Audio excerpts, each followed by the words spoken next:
줄서 부르겠습니다.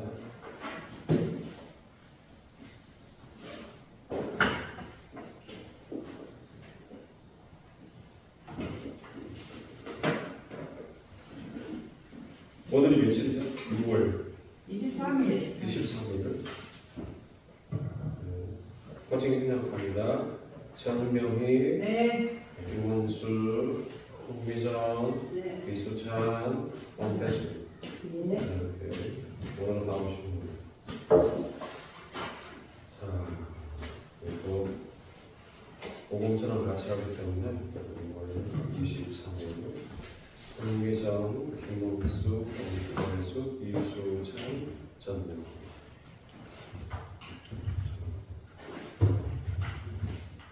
과제는 다 하셨어요? 아니 저는 했는데 빼는데 이렇게 나와. 이렇게. 글씨를 너무 크게 해갖고요.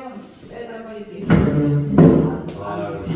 저는 여기다 이렇게 나와요. 그러면은 저기 카톡에다가 네. 보내주시면 제가 확인을 해보고 네. 그러도록 할 거예요. 문제가 그냥 썼어요. 쓰시는 게 좋아요. 그거는 이제 조직 신학 부분이죠. 네. 보검서에서는 과제는 없고. 우리시나. 보검서 과제 제가 했었나요? 아니, 뭔데요? 아니 보검서에서는 아니, 보검서 과제는 없어요. 네, 조직 신학 과제. 네, 그거는 조직 신학은 좀 후에 할게요.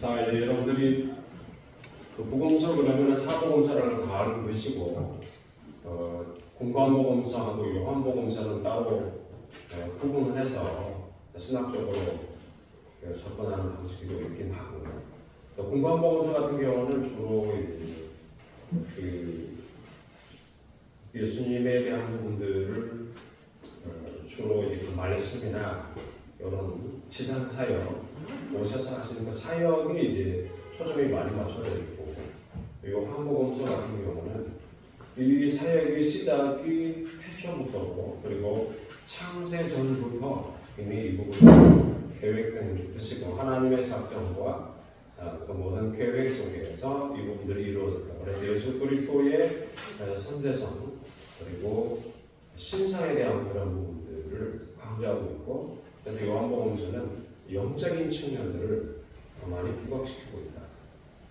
그래서 마치 이 땅에 있는 주를 믿는 사람들을 하나님의 나라로 이끌어가는 그 모든 풍성함을 소개하는 것이 요한복음서인데, 그 핵심은 주로 말씀이신 예수 그리스도, 예수님이 말씀이시고 로고스 하나님이시다 이 말씀을 하고, 그 다음에 그 하나님의 사랑을 이루기 위해서 오셨고, 그리고 그 사랑을 온전하게 우리가 이 땅 가운데서 살아내고 영생으로 이어지는 이 내용들을 전체적으로 강조하고 있다. 그래서 요한 서신하고 같이 연결되어 있고, 그리고 교회의 미래적 개념으로서 우리가 어떻게 살아가야 될 것인가에 대한 부분은 요한 계시록과 관련돼서 1, 2, 3서 해서 전체적으로 교회의 미래에 대한 그리고 영적 세계에 대한 부분들을 구체적으로 잘 드러내 있는 복음서입니다.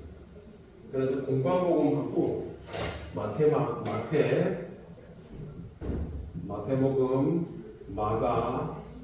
마가복음, 누가복음 이 부분들이 공관복음이라고 말씀드렸잖아요. 공통된 관점으로 기록되어 있는데 마태만 제자다. 마태만 제자예요. 12제자에 속하고, 마가나 누가는 제자뿐 사도적. 이거는 이제 사도에 속한 자다. 사도적 개념이 있어요. 사도에 속해 있다. 속사도. 사도에 속해서 복음서를 기록한다. 그래서 마가 마가는 주로 이제 마가나 누가나 둘 다 베드로와 바울과 베드로의 영향을 많이 받았다. 베드로 같은 경우는 베드로 서신이 따로 있지만 바울은 바울 서신이 따로 있죠. 있지만 그럼에도 불구하고 바울과 그리고 베드로의 이 복음에 대한 내용들이 전하는 복음에 대한 내용들이 더 구체적으로 잘 드러나 있다. 이 영향이 마가와 누가에게 전해져 있다. 이렇게 보면 됩니다. 그래서 마태복음 같은 경우는 우리가 마태복음 한 권만 공부를 해도 마가나 누가복음과 연계해서 여러분들 얼마든지 공부를 하실 수가 있는데 여러분들 공부하실 때 이제 이 복음서 같은 경우는 복음서는요 한번 여러분들이 정리를 해보시면 좋아요. 첫 번째는 예수님이 하신 말씀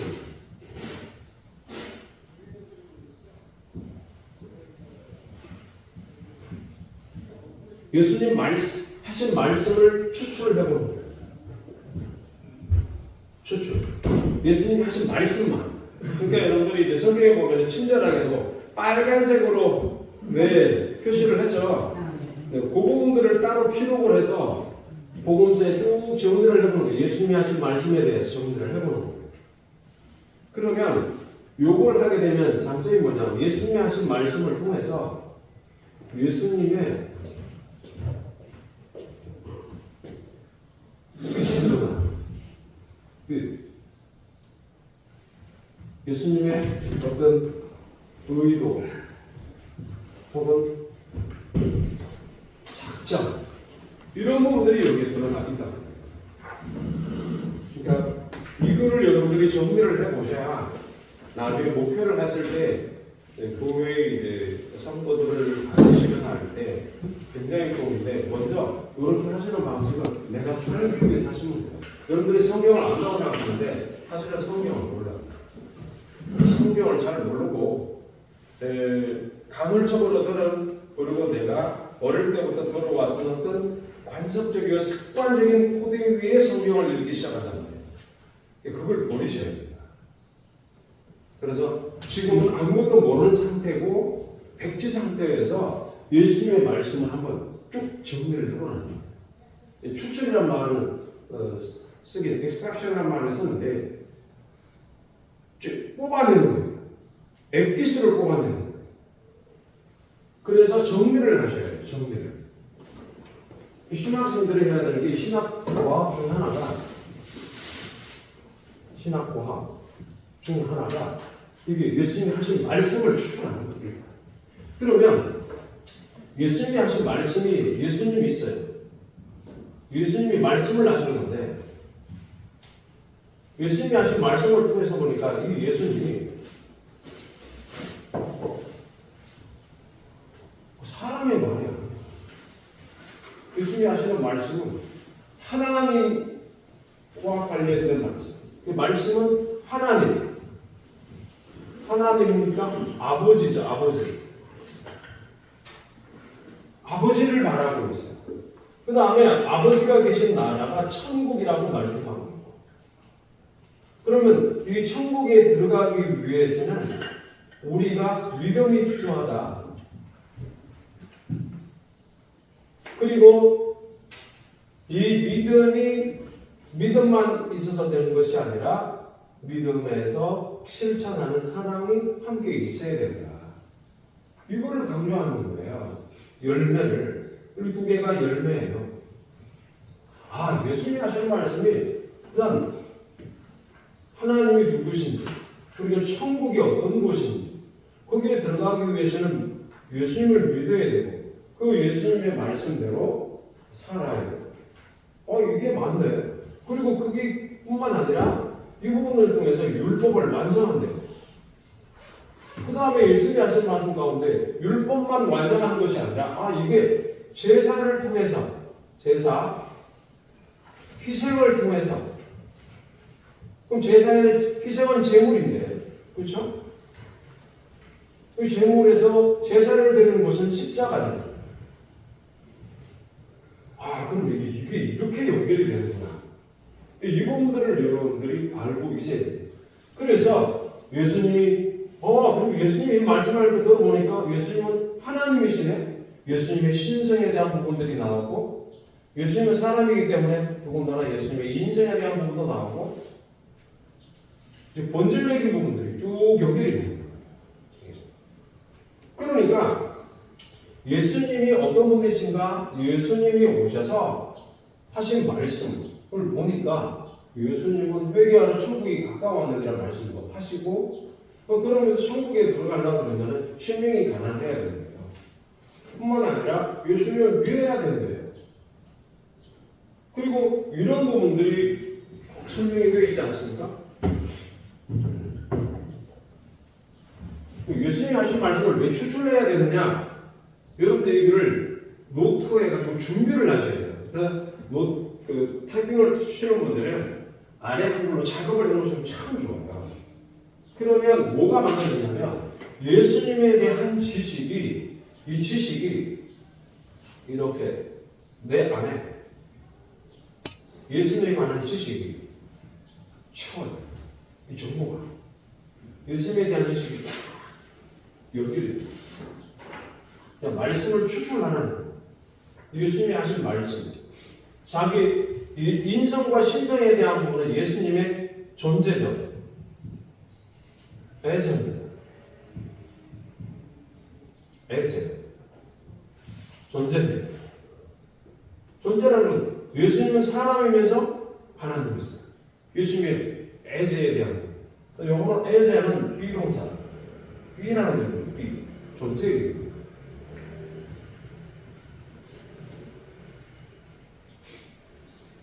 그러니까 하나님이 예수님이 신성한 하나님이다. 예수님 스스로 하나님이라고 말씀하시니까 그러면 예수님은 하나님께서 사람이 되어 오신 분이다. 그러면 여기에 관련된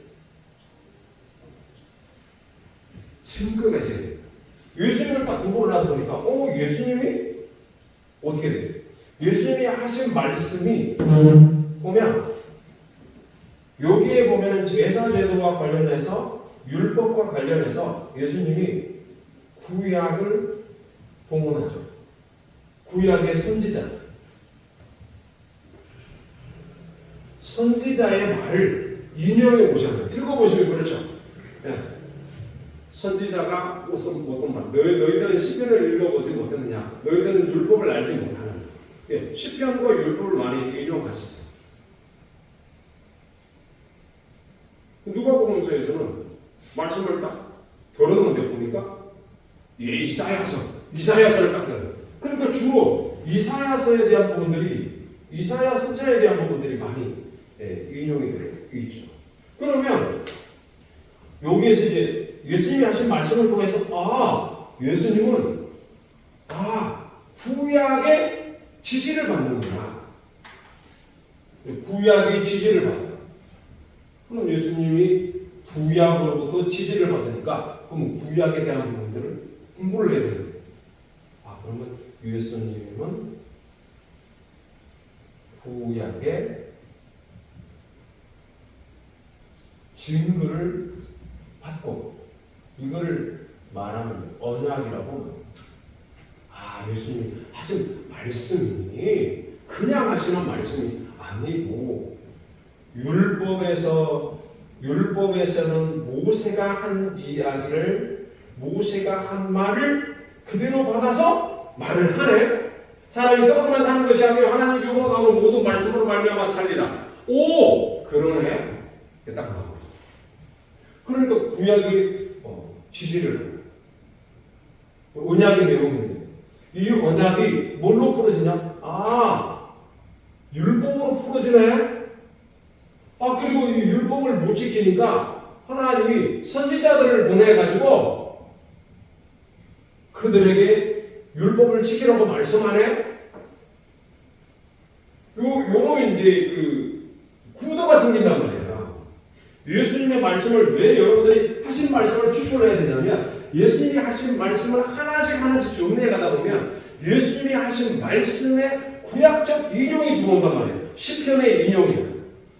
그거를 여러분들이 정리를 해가지고 내 생명으로 가져와요.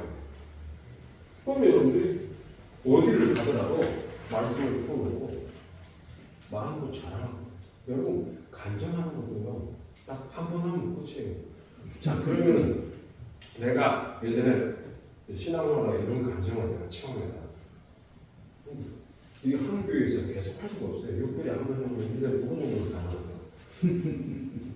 많으면 절기 따라 한 번씩 하려고 하면 3개월에 한 번 정도. 그러면 딱 3번, 4번 정도밖에 못해요. 그 다음에 식상해. 우리의 체험은 식상해.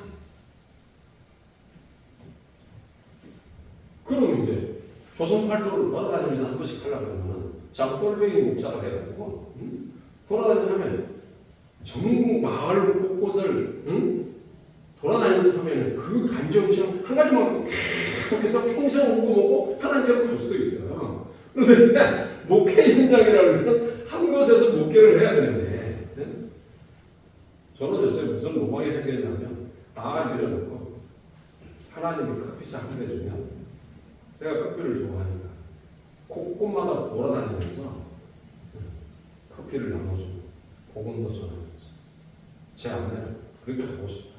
근데 제 아내는 그렇게 살고 싶은데 아직 동의를 도와주는 것은 근데 내 마음은 그렇게 하는 그건 가능.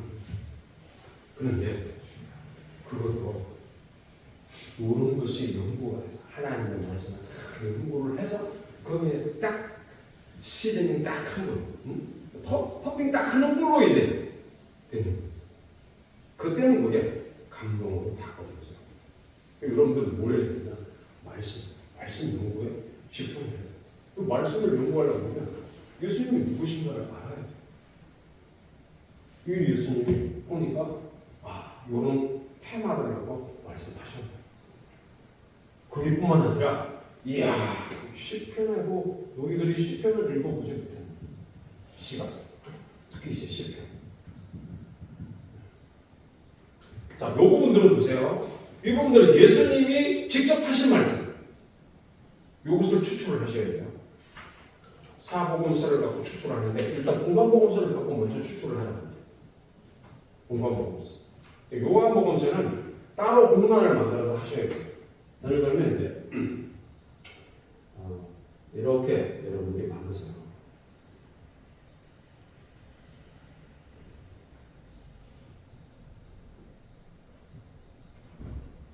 이게 장, 절을 쓰는 거죠. 일자, 몇 절, 쭉 쓰는 거예요. 그러니까 여기에 예수님이 하신 말씀이 있을 거예요. 예수님의 주의 말씀.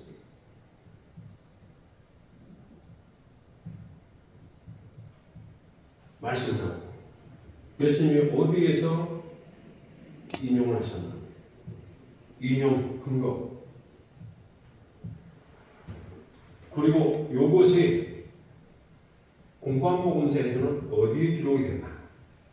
이런 식으로 해가지고 일장의 말씀들을 갖고 쭉 기록을 하면서 없으면 그냥 넘어가. 그래서 1장, 2장, 1장에서 없죠. 마태복음 1장, 예를 들어서 마태복음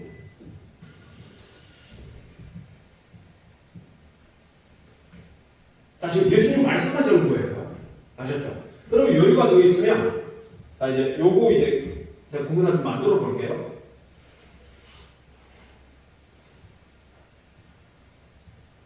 예수님의 말씀이 있어요. 그럼 예수님이 말씀하신 걸 가지고 제자들이 인간 기록자죠. 기록자, 저자, 저자의 해석이 있어요. 저자의 해석, 기록자 해석이 있어요. 혹은 설명. 자, 예를 들면, 자 마태복음으로 한번 가보시면 정리를 여러분이 이제 이렇게 공부하고 정리를 해놓으면 풀려요.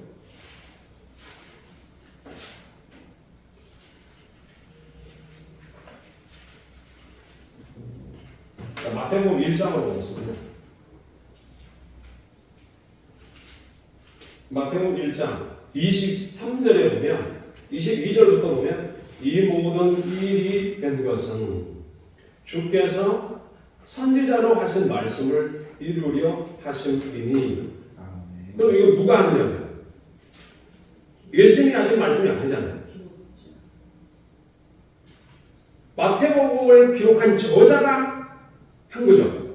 그러면 저자가 예수님에 관련된 부분들을 구약 성경을 인용해서 맞죠? 그러면 여기에 1장에서는 저를 써야 되겠죠. 1장에 23절에 23절 22절에서 23절까지 이렇게 해놓고 예수님의 말씀은 아닌데 기록자의 말씀이잖아요. 기록자가 인용한 거잖아요. 어디요? 이사야 7장 14절. 그러면 이사야 7장 14절에서 인용했는데 여기에 보면 뭐라고 했냐면 이 모든 일이 된 것은 주께서 선지자로 하신 말씀을 이루려 하십니다. 주께서 해석이 뭐냐면 여기를 주께서 선지자로 하신 말씀을 성취하려 하십니다. 이렇게 되어 있죠. 그럼 예수님이 오시는 이 부분은 예수님의 탄생에 대한 부분, 여기 주제도 하나 들어가는 거죠. 테마. 여기 예수님 말씀에 여기 예수님의 말씀인데 예수님 말씀에 여기다가 하나 뭐 주제를 하나 더 집어넣어. 주제. 뭔 주제를 하느냐. 주제.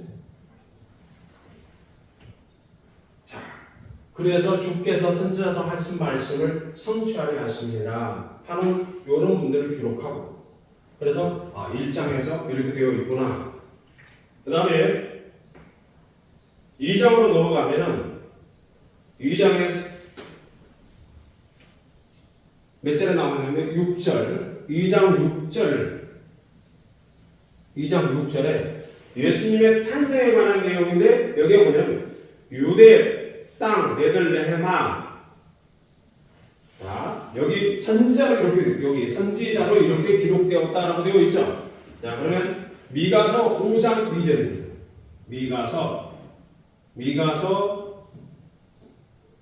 5장 2절 말씀을 어떻게 하냐? 선지자로 이렇게 기록된 바.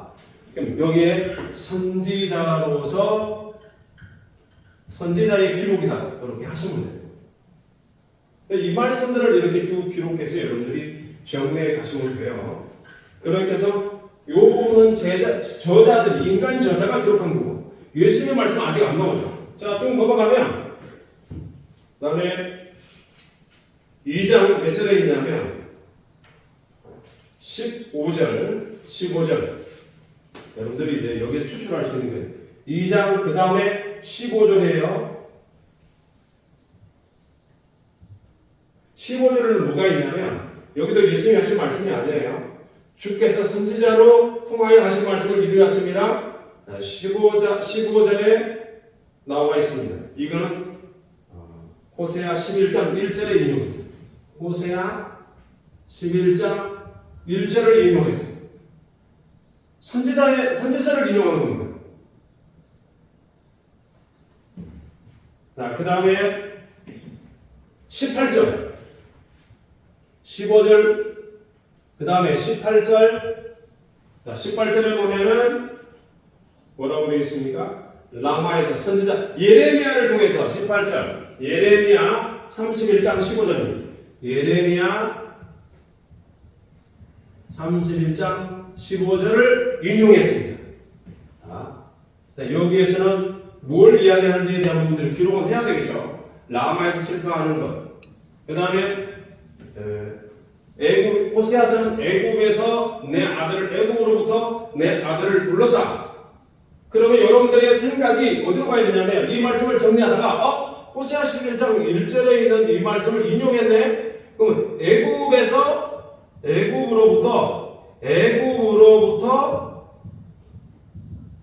내 아들을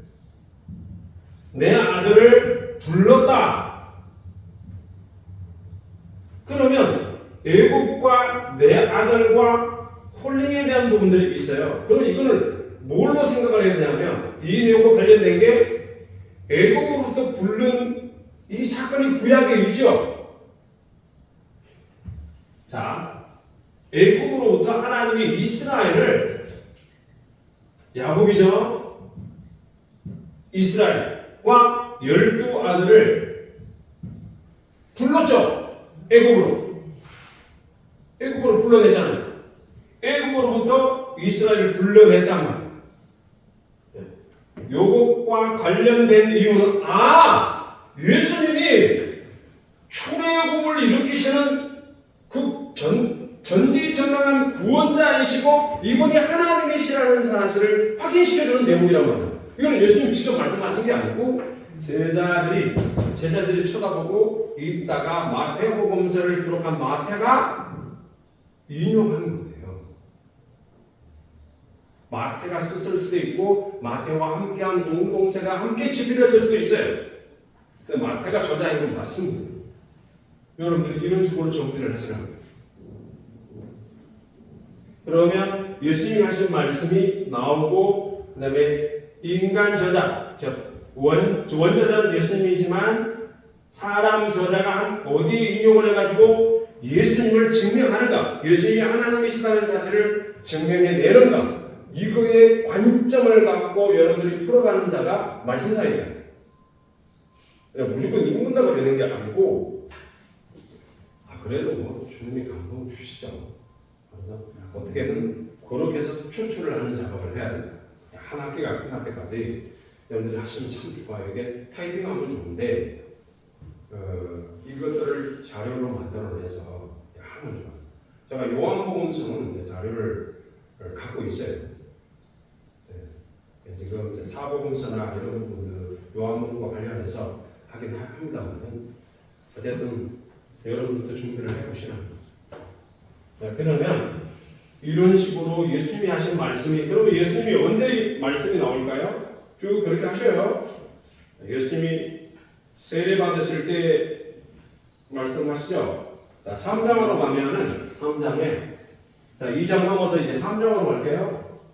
3장 몇 절이냐 하면은 15절. 이제 비로소 예수님의 말씀이 나와요. 15절. 이게 뭐라고 나왔냐? 이제 허락하라. 우리가 이와 같이 하여 모든 의를 이루는 것이 합당하다. 주님은 제일 먼저 세례와 관련해서 모든 의를 이루는 것에 의가 핵심이죠. 주님은 의를 행하러 오셨다. 의를. 그러면 생각을 해야죠. 의가 뭐지? 의를 행하러 오셨다. 그럼 여러분들이 성경을 많이 읽으시면 딱 떠오르는 게 있어요. 여러분들이 여기에서 이제 의와 이 말씀에서 여러분들이 생각해야 될 게 뭐냐면 내가 아브라함을 택한 이유가 뭔지 아냐?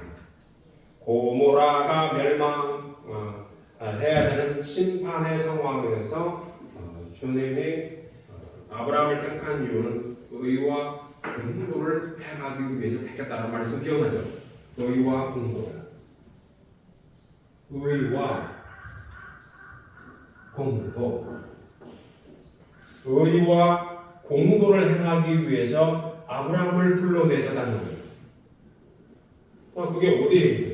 여러분들이 이제 이거는 모티프라고 그래가지고 이게 어디에 이제 내용들을 갖고 이게 왔나를 여러분들이 추출해야 돼요. 의와 공도를 행하게 하려 합니다. 그러면 의와 공도를 딱 생각할 때 여러분들이 생각해야 될 게 뭐냐면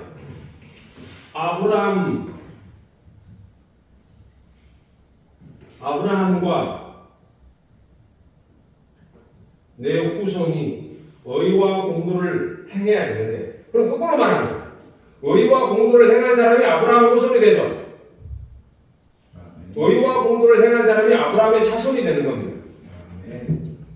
그렇죠?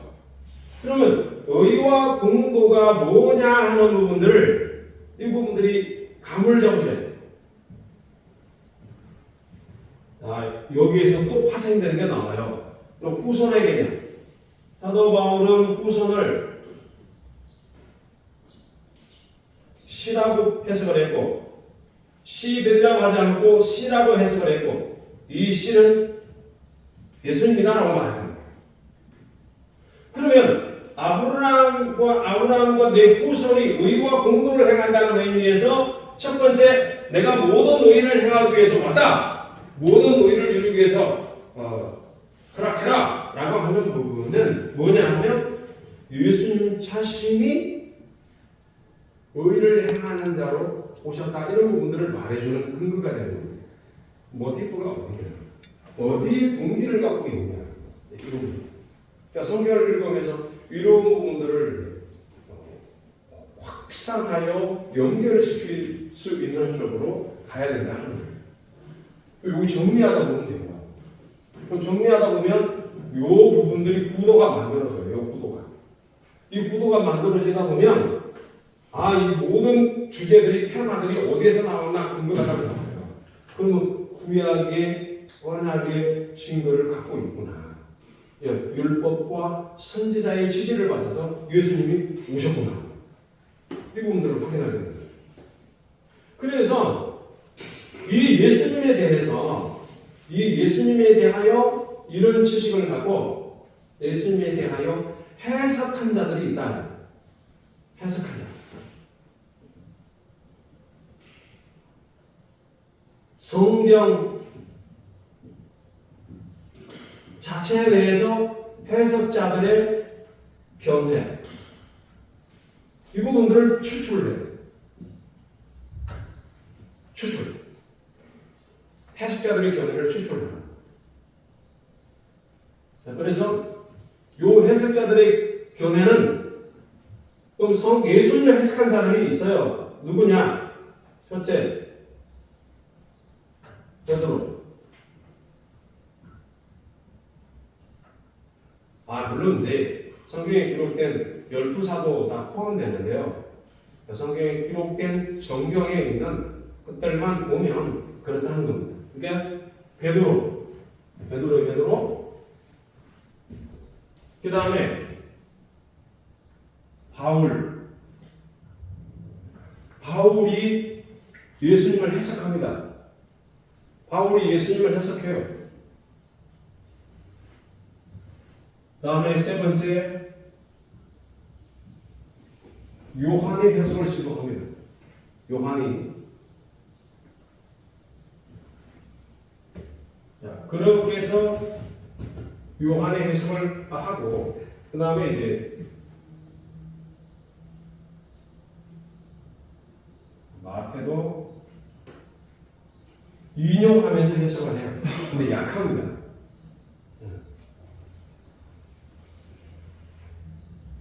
크게 이렇게 들어갑니다. 베드로, 바울, 요한. 마태도 있지만 그 외에 주로 세 인물들이 예수님을 잘 해석을 해요. 왜냐하면 여기 베드로, 바울, 요한에 대한 부분들은 어디에 나오냐면 거기 있어요. 야고보도 있고, 야고보는 예수님의 제자가 아니에요. 예수님의 동생이. 그렇죠? 야고보서. 야고보서. 야고보서도 해석을 합니다. 그러나 이 부분은 베드로, 바울, 요한은 어디? 사도행전에 기록되어 있죠. 그 근거를 보면 예수님에 대한 해석을 했다. 그리고 그 말씀대로 살아가는, 순종하는 자들의 삶이다. 그러니까 오순절 성령 망명 사건을 예수님의 영으로 해석했다. 내가 내 영을 부어준다. 그래서 여기에 구약의 증거를 갖고 요엘서의 증거를 갖고 있어요. 요에스의 증거, 성령 강림. 그 다음에 그 증거를 통해서 성령의 부어주심을 확인을 하고 또 예수님이 어떤 분이신가에 대한 부분들을 설명했을 때 말라기서의 증거를 통해서도 확인이 된다. 이 부분들을 여러분들이 정리를 해야 돼요. 정리를. 그래야 이 복음서에 대한 부분들이 전체 여러분들이 정리될 뿐만 아니라 서신서에 대한 역사서에 대한 모든 부분들이 정리가 되고 구약 자체가 정리가 됩니다. 이사야, 그 다음에 예레미야, 호세아, 말라키, 심지어 하박국까지 모든 선지서들이 다 하나가 되어서 이 선지서가 율법을 지킬 것을 명하고 율법의 핵심적인 내용으로서 하나님이 누구신가 신성에 대한 문제를 말씀하고 있고 그래서 지키는 자에게 복이 있다는 것들을 끊임없이 말하고 있는 거예요. 그리고 정리하면 이렇게 된다는 거예요. 그리고 나서 이런 구도를 통해서 여기에서 뭐가 나오냐면 뭐 쪽에서 교회의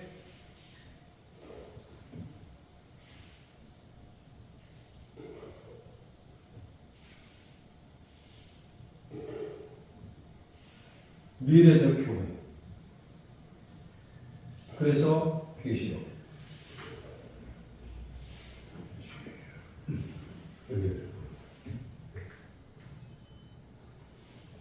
우리가 앞으로 어떻게 이 천국으로 들어갈 건가 하는 그런 부분들에 대한 이 내용들이 계시록으로 연결돼서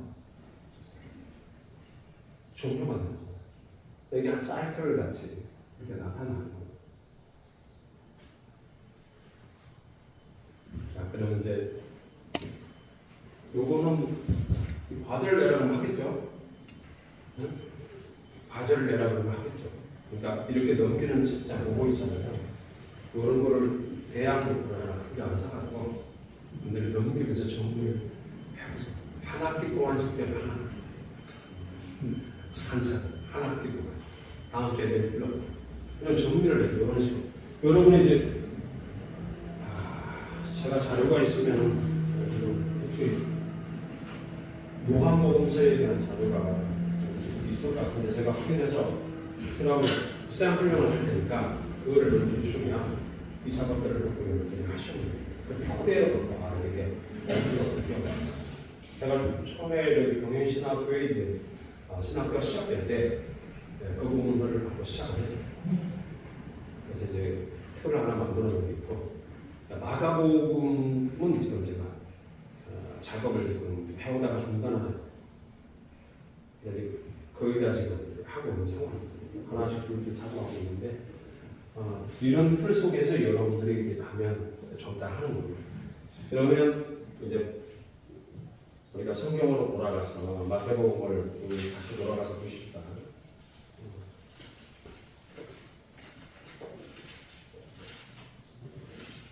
마태복음 1장에서 그 3장까지 마태복음 1장에서 3장까지는 예수님의 계보, 탄생 그리고 동방박사의 방문 뿐만 아니라 헤로드 왕의 박해 이런 부분들이 있고 그 다음에 요한에게 세례를 받는 것까지 기록이 있죠. 그게 1장에서 3장까지. 그 다음에 이제 4장에서 여러분들이 4장에서 보면 중요한 게 시험 받으시는 사건이죠. 예수님의 시험 사건. 시험을 받으십니다. 시험을 받으실 때 항상 예수님의 말씀을 인용해서 물리쳐다. 사람이 떡으로만 사는 것이 아니고 하나님의 입으로부터 나오는 모든 말씀으로 말미암아 산다. 신명기 8장 3절을 인용했죠. 그 다음에 두 번째 시험에서는 꼭 기록되었을 때 주 너의 하나님을 시험하지 말라. 이 말씀이 기록되어 있는데 이것은 신명기 6장 16절의 말씀을 인용을 했어요. 그 다음에 세 번째로 시험 속에서 물리쳤을 때 사탄아 물러가라 기록되었을 때 주 너의 하나님께 경배하고 다만 그를 섬기라 하였노라. 신명기 6장 13절. 전부 다 신명기서로 물리쳤어요. 그렇죠? 그러면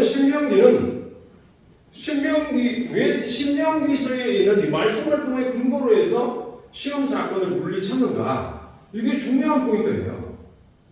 그게 뭐냐면 예수님이 율법을 성취하러 오신 자로 있고 그리고 신명기서는 40년 동안 모세가 광야교회의 소행을 지켜보고 처음부터 끝까지 하나님을 배반하고 하나님을 예배하지 않았다는 사실을 확인해. 그리고 그 확인 속에서 이제는 가나안 땅으로 들어가면 하나님만 예배하고 하나님 말씀에서 떠나지 아니할 것을 다시 한번 강조하는 말씀의 기록입니다. 그러면 예수님이 이 말씀을 인용한 이유가 뭐냐 하면 예수님이 지금 받으시는 이 시험은 성령에게 이끌려 받으시는 이 시험은 인간적으로 가장 약해질 대로 혹은 낮아질 대로 낮아진 상태에서 시험을 받는다. 인성의 극한의 상황에서 시험을 받아서 이기는 형식으로 간다. 이기셔야 되는 거죠.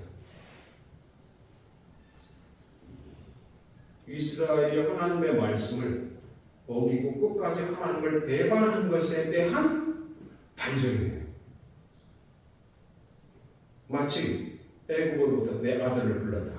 이 말이나 마치 이스라엘을 광야 40년 동안에서 내가 훈련시켰다는 말이다.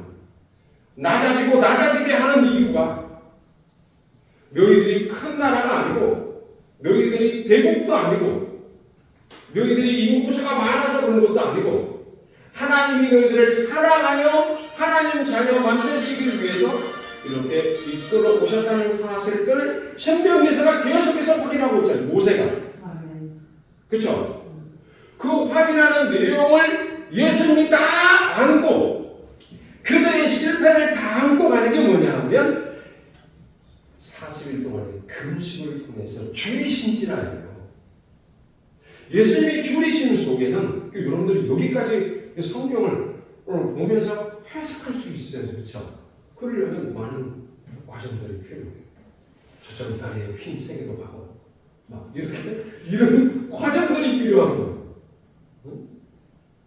50대에 비로소 그렇게 건강했던 우리 이수자님, 강호사님 갑자기 꽈라당 넘어져가지고 이제 몸의 한계를 경험하고 이게 내가 그렇게 강했던 이 몸이 이제는 내가 꺾이는구나. 저는 35살에 꺾였는데 이분은 50대에 꺾였다고 하는 게 얼마나 궁금하셨겠습니까? 근데 그것도 역시 하나님의 교만입니다. 꺾어라. 그래서 하나님 더 낮아지게 하신 이유가 뭐냐면 사람이 떡으로만 사는 것이 아니라 따라합니다. 사람이 떡으로만 사는 것이 아니라 하나님의 입으로 나오는 모든 말씀으로 말미암아 삽니다. 할렐루야. 그러니까 이 첫 방문을 주님이 그 시험에서 통과하는 내용이 바로 그겁니다.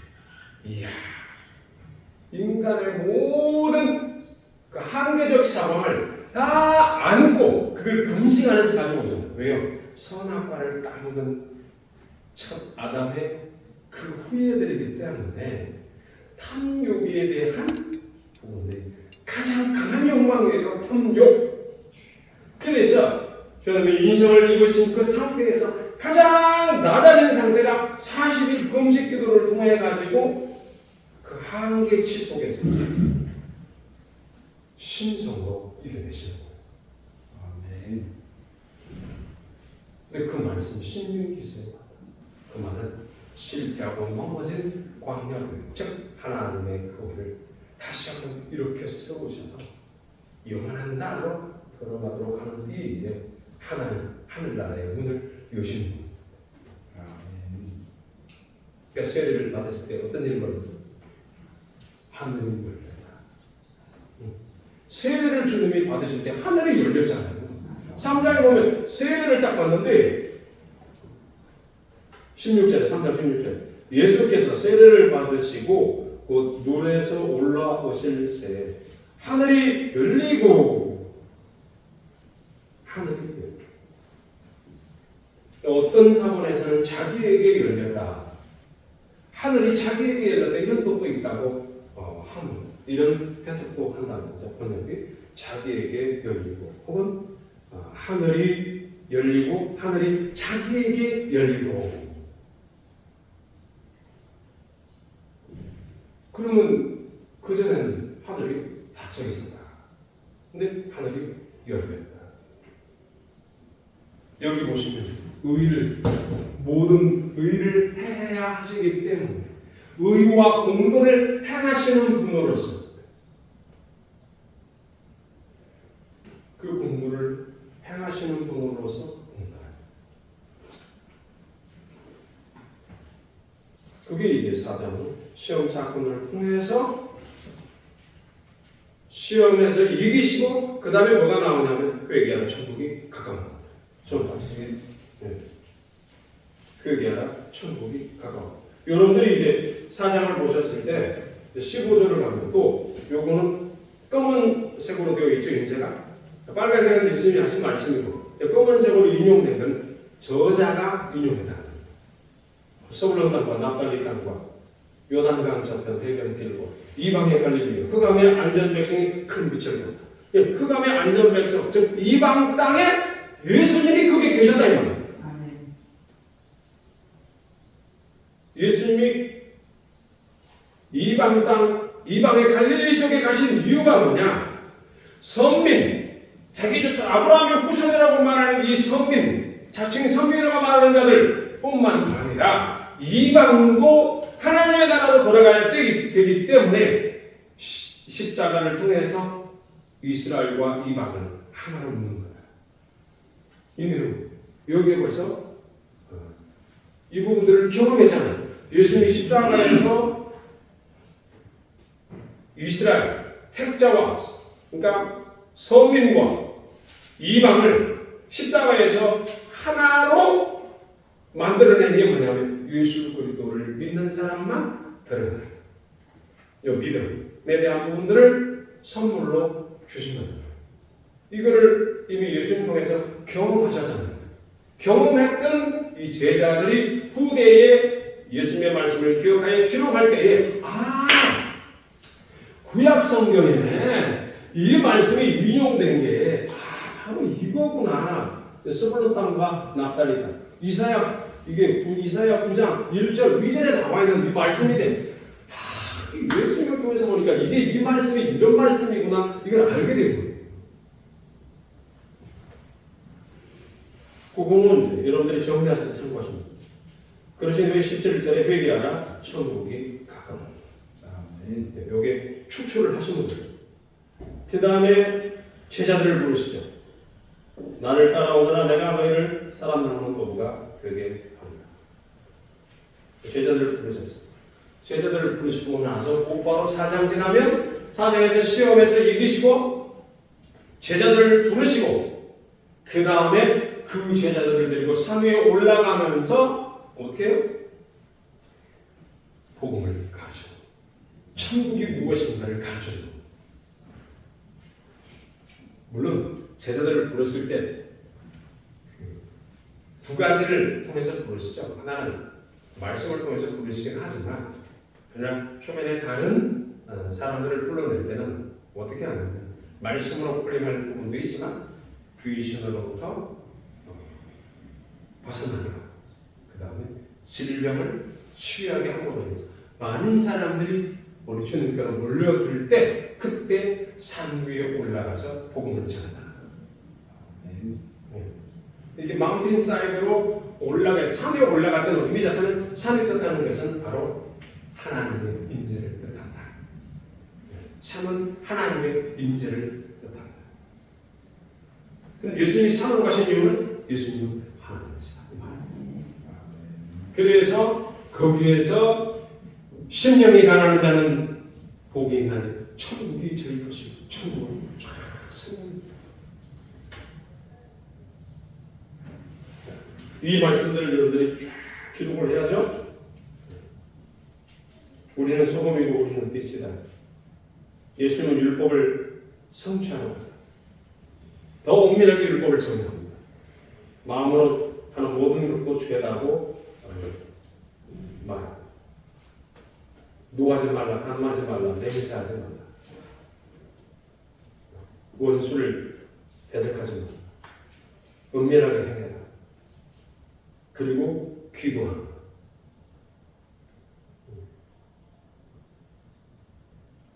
하나님과 나와의 관계 속에서 은밀하게 기도를 해라. 그리고 외식하지 말라.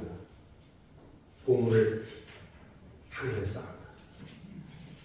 비판하지 말라. 구하라, 찾아라, 문을 두드리라.